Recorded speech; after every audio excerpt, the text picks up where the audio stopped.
À la fin de cette histoire, vous saurez que vous possédez des trombones dans votre bureau, des trombones qui peuvent valoir 50 000 euros.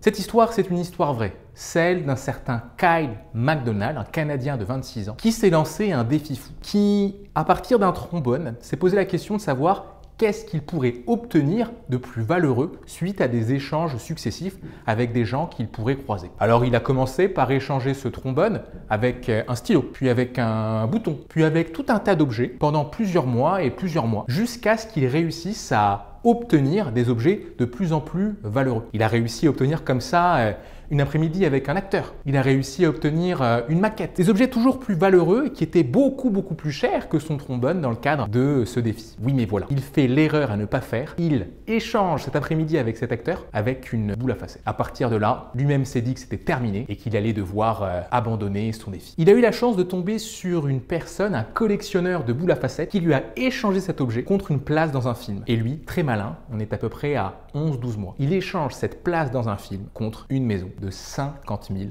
$. L'échange peut permettre d'obtenir des choses incroyables. Cette histoire, elle est vraie, mais elle aurait pu être racontée comme ça. En fait, c'est l'histoire d'un Canadien et en fait, le mec, il avait un trombone et à la fin, il a réussi à obtenir une maison. Avec son trombone, en fait, il a fait des échanges et à la fin, il a échangé contre une maison. Et c'est bien souvent comme ça qu'on raconte nos histoires. Nous ne maîtrisons pas assez le storytelling, l'art de raconter des histoires. Nous racontons des récits. Nous disons il s'est passé ça, ça et ça, et on s'arrête là. On ne prend pas le temps d'aller dans le détail, de créer des effets, des émotions, de suivre une structure et d'appliquer tout un tas de techniques qui vont nous aider à être plus captivants et utiliser des storytelling à un niveau psychologique. C'est donc le thème de cette conférence. Convainquez et inspirez avec des storytelling psychologiques. Mais avant ça, je vais me présenter. Nicolas Mel, votre formateur en prise de parole depuis plusieurs années. Je suis un ancien très grand timide. Je sais ce que c'est que d'être tétanisé, anxieux à l'idée de devoir prendre la parole, à l'idée seule de devoir prendre la parole, mais je sais aussi qu'avec de la pratique, de la technique, de la confiance, on peut être beaucoup plus à l'aise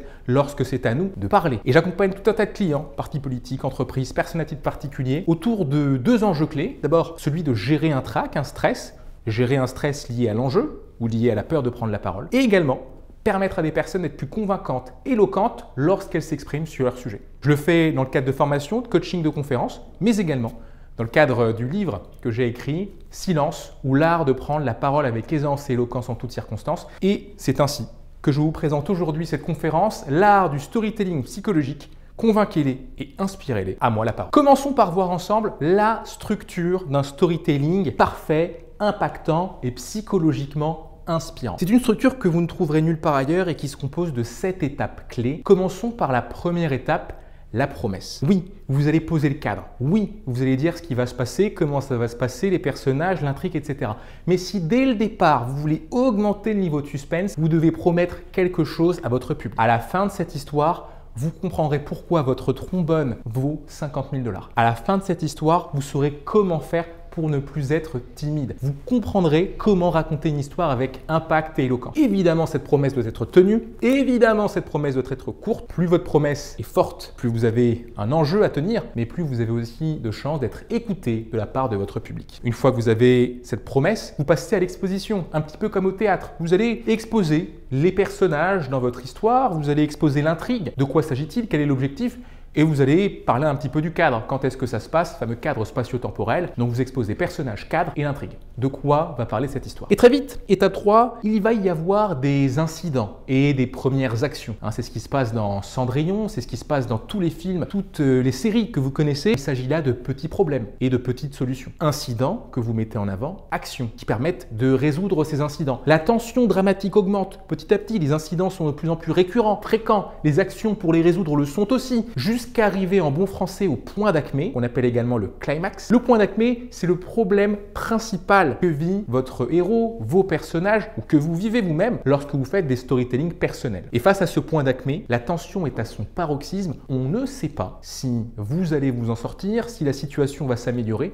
On ne sait pas comment vous allez vous en sortir. Plus l'histoire est bien racontée, plus le point d'acmé est haut et plus le doute est présent. On ne sait pas si Yacine va pouvoir s'en sortir. On ne sait pas si Sophie va pouvoir retrouver son job après ça. Suite à ça, avant d'arriver au dénouement, la résolution de l'histoire, vous allez repartir sur une phase d'action, d'incident. Action, incident. Cette phase est facultative si l'histoire est courte, mais vous allez essayer pour augmenter cette tension d'avoir cette phase d'action, d'incident, un peu comme la troisième phase. Une fois que vous avez fait ça, on passe au dénouement. Le dénouement, c'est la résolution de l'histoire. Il y a eu un nœud avec le début des actions et des incidents, phase 3. Vous dénouez cette tension en disant ce qu'il s'est finalement passé. Finalement, cette personne, ce Canadien, Kyle MacDonald, a réussi à échanger son trombone contre une maison de 50 000 $. Le dénouement étant fini, si ceci n'est pas explicite, vous pouvez passer à la leçon, la morale, le message que votre histoire délivre. Si ce n'est pas explicite, si ce n'est pas compréhensible facilement, vous pouvez donc l'expliquer. Tout ça pour dire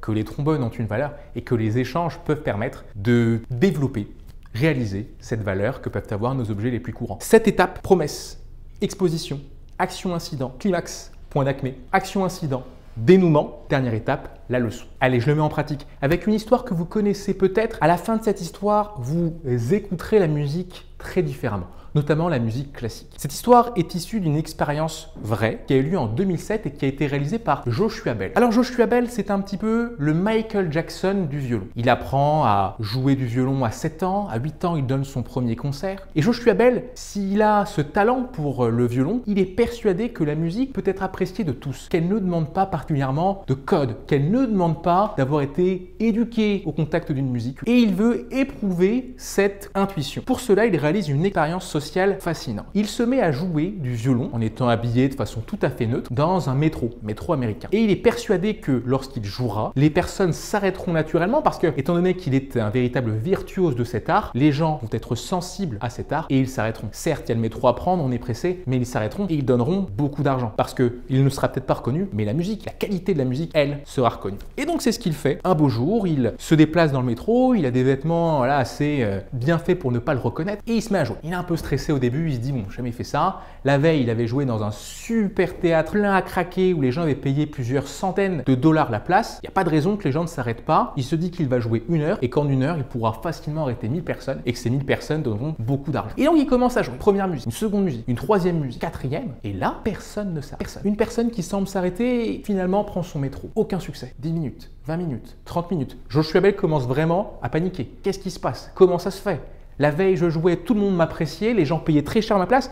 Personne ne s'arrête. Jusqu'au moment où une personne s'arrête, le regarde dans les yeux. Joshua Bell est rassuré, il reconnaît ce regard. C'est un regard qu'il a vu la veille, qu'il a vu tant et tant de fois dans sa carrière. Rassuré jusqu'à ce qu'il analyse de plus près ce regard et qu'il se rende compte que la personne était terriblement agacée, terriblement énervée de l'entendre jouer aussi fort de bon matin alors qu'il devait prendre son métro. Joshua Bell est consterné, il est désemparé. À la fin de l'expérience, 6 personnes se sont arrêtées et il a obtenu à peu près 40 $. Je vous le disais, il est consterné. Il est consterné parce qu'il réalise que nous regardons sans voir, nous comprenons sans écouter et que la musique classique, la belle musique, demande véritablement des codes et que nous ne l'écoutons pas de manière innée. Voilà, dans cette histoire, vous avez vu différentes étapes. La promesse, je vous l'ai donnée dès le départ, un rapport différent avec la musique. L'exposition, Joshua Bell, sa carrière, l'expérience qu'il met en place, action-incident, petit stress. Et puis finalement, rien ne se passe jusqu'au moment climax, point d'acmé, personne ne s'arrête jusqu'à ce qu'il y a cette personne qui le regarde, il croit que cette personne l'apprécie, mais pas du tout. Action-incident, il est de nouveau consterné. Dénouement, l'argent obtenu, le nombre de personnes arrêtées. Résultat final, nous regardons sans voir. Mais la structure ne suffit pas. Et vous l'avez peut-être ressenti dans l'histoire que je vous ai racontée, avoir une structure qui suive les 7 étapes ne suffit pas. Ce que nous dit David Phillips, qui est une personne spécialiste du storytelling, c'est que raconter une histoire, c'est suivre une structure, mais c'est aussi déclencher chez l'autre, chez votre public, certaines hormones. Les mêmes hormones qui se déclenchent chez vous lorsque vous tombez amoureux. Ces hormones, il y en a 3, dopamine, endorphine et ocytocine. Et dans une certaine mesure, le cortisol. Dopamine d'abord. La dopamine, c'est cette hormone qui va vous donner envie d'en savoir plus, qui va créer du suspense. Si je vous raconte par exemple l'histoire de mon petit frère Mathieu, Mathieu qui a 23 ans, qui est étudiant, qui habite à Montpellier, et Mathieu, il se trouve qu'il est gilet jaune. Et donc pendant des années, il s'est mis à manifester comme pas possible, 2018-2019. Et ce qui s'est passé, c'est que Mathieu, à un moment donné, il se retrouve en première ligne. Et il y a un policier qui a donc sa matraque, qui est sur le point de le taper, qui le tape. Il se retrouve à terre et là, le policier sort son pistolet, le pointe comme ça. Et là, vous savez ce que fait Mathieu? Et je m'arrête là. Je le fais exprès. Pourquoi? Parce qu'en vous racontant cette histoire de cette façon-là, j'ai augmenté votre niveau de dopamine. Je vous ai donné envie d'en savoir plus. J'ai créé du suspense et c'est ce suspense qui augmente ce niveau de dopamine. Vous voulez raconter des storytelling psychologiques, pensez-y, augmenter le niveau de dopamine en accélérant l'histoire et en l'entrecoupant de silence qui vont augmenter le niveau de suspense. Vous voulez augmenter le niveau d'ocytocine? Vous voulez créer plus d'attachement, plus de liens avec votre public? Eh bien, vous allez lui dire ceci. Pendant des années, j'ai été terrorisé. Mais quand je vous dis terrorisé, c'est pas la petite peur, hein. Incapable d'aller vers des personnes que je connaissais pas, incapable de créer du lien, incapable de prendre la parole. Et pourtant, il fallait le faire. Et j'étais paniqué comme pas possible. J'imaginais que ça allait mal se passer, ça se passait mal. Et c'était horrible, horrible, horrible, horrible. Je vous laisse à peine imaginer que j'ai dû vivre pendant toutes ces années à Sciences Po, l'école normale supérieure, toutes mes études, où je devais prendre la parole et où j'y arrivais pas. C'est vrai, cette histoire est vraie. Mais au-delà de ça, je crée du lien en vous parlant de mes difficultés. Je fais une sorte de dévoilement, je parle de moi pour peut-être parler de vous, si vous avez vous aussi vécu ça. Et ce faisant, je crée chez vous une augmentation du niveau d'ocytocine, une augmentation de l'attachement, du lien qui nous lie en parlant de mes difficultés. Et puis si je veux augmenter votre niveau d'endorphine, je vais vous raconter ma meilleure vanne. Cette vanne, vous l'avez déjà entendue dans le cadre d'une autre conférence. C'est l'histoire d'un éléphant qui rentre dans un bar, vous savez ce qu'il prend? De la place. Voilà.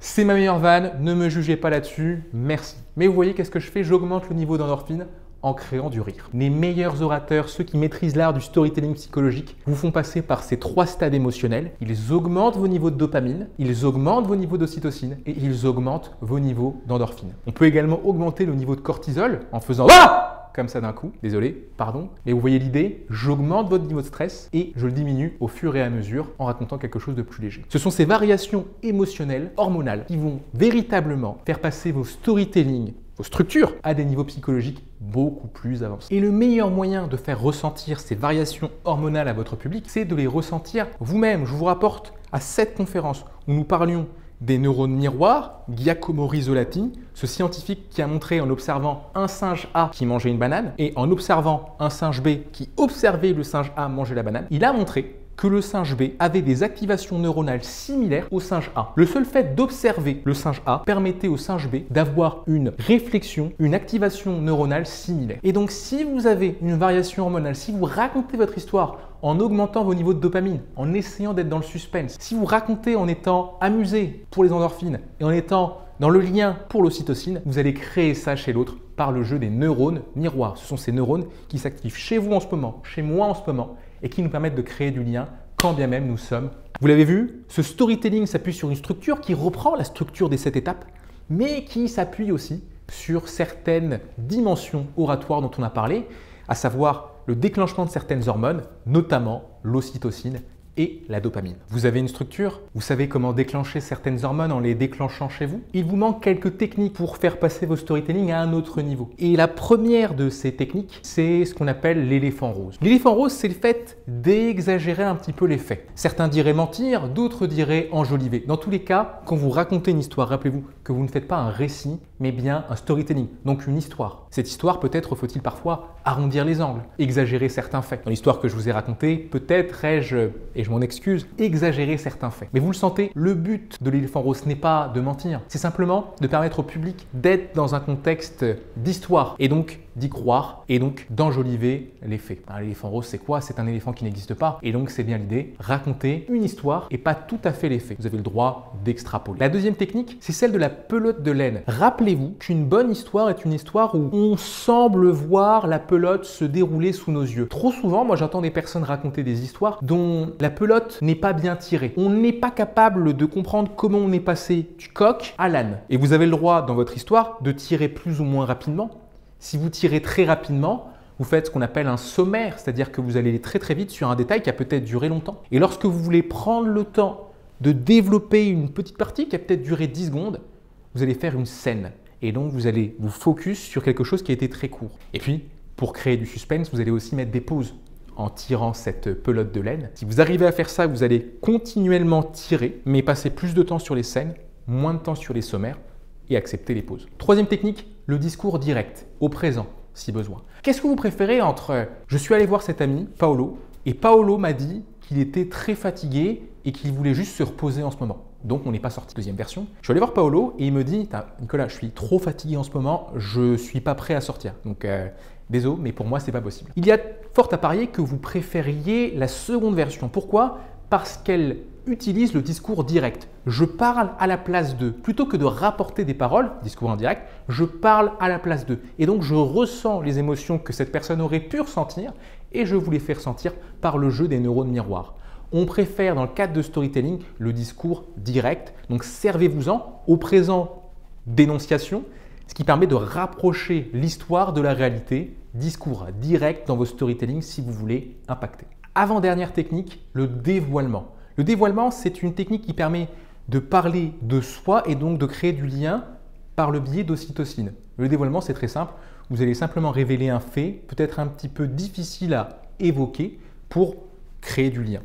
Très souvent, on hésite à le faire, on hésite à se mettre en position de vulnérabilité. Et pourtant, c'est ce qui peut vous permettre de passer de là à là aux yeux de votre public. Quand vous racontez une histoire, le but n'est pas d'être parfait. Le but est d'être dans le lien et de faire passer le message associé à votre